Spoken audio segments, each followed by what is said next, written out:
뭐 계면활성제가 정말 적정한 안전선 이하로 들어가 있기 때문에 걱정하실 필요가 없을 것 같고요. 그렇죠. 그럼에도 불구하고 잘 씻어내는 것, 또 적정량 사용하시는 것 꼭 기억하시기 바랍니다.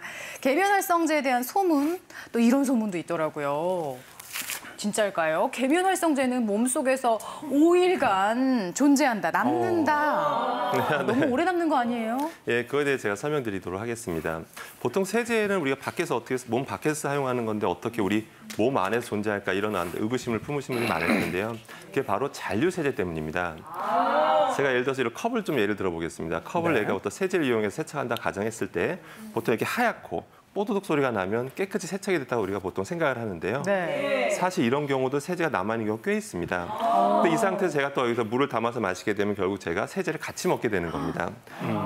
근데 문제는 이런 세제들이 대다수의 계면활성제들이 몸에 들어왔을 때 간에서 다 분해가 돼서 배출되기 때문에 걱정할 필요가 없다는 경우가 많은데요. 하지만 일부 계면활성제의 경우에는 우리 몸속에 들어와서 5일 이상 머물면서 간에 무리가 가는 간 독성을 일으킬 수 있다고 알려져 있는 만큼 각별한 주의가 필요합니다.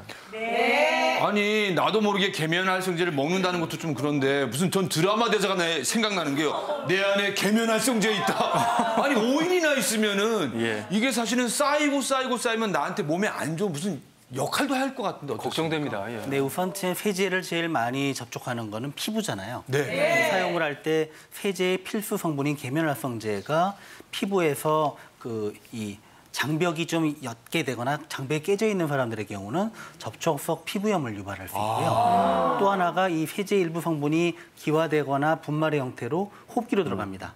그래서 청소 세제를 일주일에 한 번 이상 하는 그 주부에 대한 조사를 노르웨이의 베르겐 대학에서 했는데 호흡기 질환의 발생 위험이 높아졌다고 그래요. 그리고 세제 안에는 사실 제품에 따라서 몸에 해로울 수도 있는 계면활성제 이외에 다른 성분이 들어가 있는 경우도 있기 때문에 되도록 노출할 때 주의를 하는 게 좋겠죠. 네. 그러니까 뭐 꼭 많이 먹는 상황이 아니더라도 피부 접촉이나 뭐 호흡 같은 걸로도 세제가 우리 몸에 여러 영향을 미칠 수가 있으니까 오남용하지 않도록 주의하시는 거 정말 중요하고요.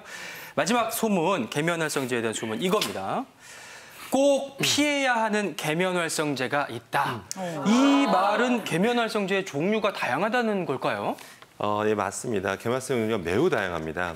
뭐 양이온 계면활성제, 음이온 계면활성제, 양쪽성 계면활성제가 있고요. 화학적으로 또 접근해 보면 설페이트 계열, 라우레스 계열, 뭐 트리에탄올 아민 계열 등등등 너무 많습니다. 근데 여러분들이 특히 조심하셔야 될 거는 설페이트 계열을 조심하셔야 됩니다.